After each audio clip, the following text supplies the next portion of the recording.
Tātad pašregulējušiem kabeļiem arī ir nominālas jaudas. Dažādas ir 10 vati, 18 vati, 35 vati, ir arī lielāks jaudas, 55 vati pieejam. Bet galvenais darbības princips viņam ir tāds, ka viņš tiek pievienots pie elektrības, un viņam ir iekšā tā saucamā grafīta, speciāla grafīta masa, kas, tāpēc viņš arī saucās kā pašregulējušais kabelis, kad viņam atkarībā no āra temperatūras iedarbības, viņam mainās šī te jauda. Respektīvi, tad, ja mēs, un tas, ka šis te kabelis apmēram uztur visu laiku vienādu virsmas temperatūru pašam šim te kabelim. Bet princips pēc tā, kāpēc viņš ir pašregulējušais, ir tāds, ka ja mums ir ārā šī te, piemēram, plus 20 grādi, un viņam virsmas temperatūra sasniedz apmēram šiem te zilajiem apmēram kaut kādi ap 30 līdz 35 grādi temperatūras, tad viņam ir pie āra temperatūras plus 20, viņam ir ļoti maza nepieciešama jauda, lai viņš sasniegtu šo te virsmas temperatūru. Tāpēc viņš sētos arī pašregulējušais. Bet ja ir ārā, piemēram, 0 vai mīnus, tad viņam ir skaidrs, ka viņam ir krietni lielāka jauda jāpieliek.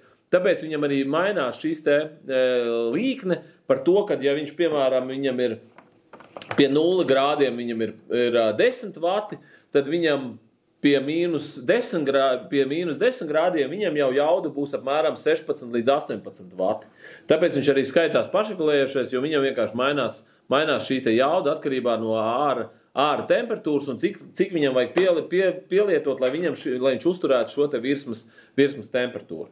Vēl šiem te pašregulējušiem kabeliem ir tas pozitīvs un labs, ka viņus teorētiski var likt arī bez šiem te termoregulatoriem, vai bez vadības blokiem, jo viņš nekad nevar tādā ziņā pārdegt, jo viņam visu laiku, viņam šī te jauda mainīsies, un attiecīgi viņš vienkārši var tikt darbināts praktiski visu laiku bezgalīgi.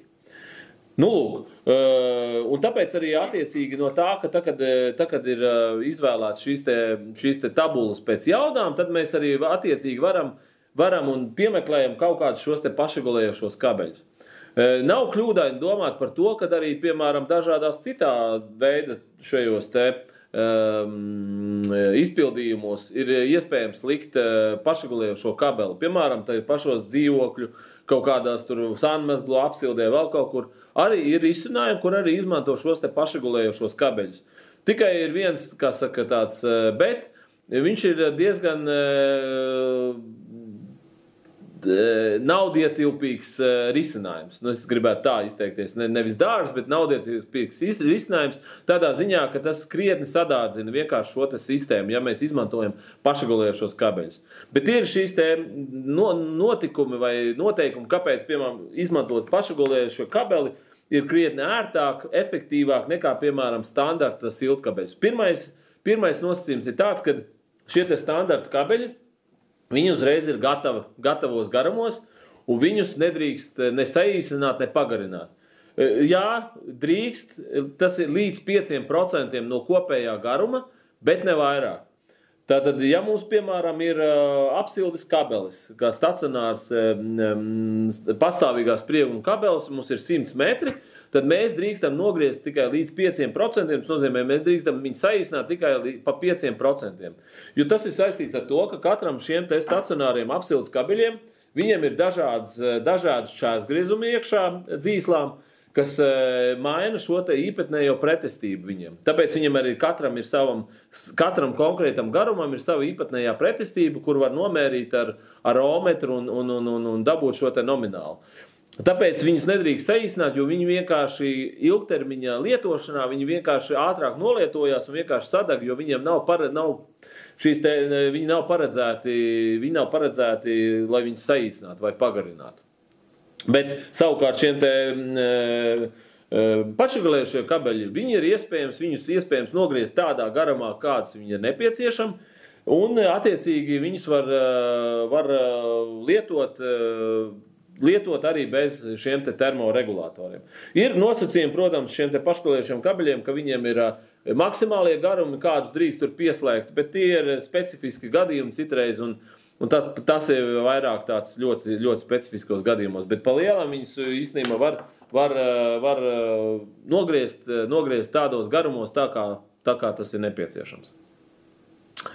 Jā, nu tātad vēl par šiem te kabeļiem kā tādiem, jā, kā es arī teicu, ir tātad iespējas būt patstāvīgā spriegumā kabeļus, ja mēs piedāvājam, tad vienmēr noteikti ir nepieciešams šis te termoregulators vai vadības bloks, un tātad, ja ir pašagulējošie kabeļi, bez viņiem var arī iztikt, bet tomēr ir rekomendējošs faktors tajā, ka tomēr arī šādiem te risinājumiem arī izmanto termoregulators, jo jebkurā gadījumā automatizēt procesus, tas ir ļoti labi, jo, ja, piemēram, mēs uzliekam, cauruļu apsildi ar pašagulējošo kabeli, un viņš ļoti labi strādā, ja mēs esam visu pareizi aprēķinājuši, nominālus uzlikuši tā, kā vajag ziemā, bet tad priekš kāda jēga to turēt un darbināt vasarā, jo viņam tik un tā būs kaut kāda jauda, ko viņš patērēs. Tāpēc, rekomendējošs faktors ir tāpatās šiem te pašagulējušiem kabeļiem arī lietot šos te termoregulators. Bet tā ir atkal, kā saka, izšķiršanās par to, kā būvē sistēmu, bet es tomēr rekomendētu vienkārši arī pašagulējušiem kabeļiem arī likt šos te termoregulators.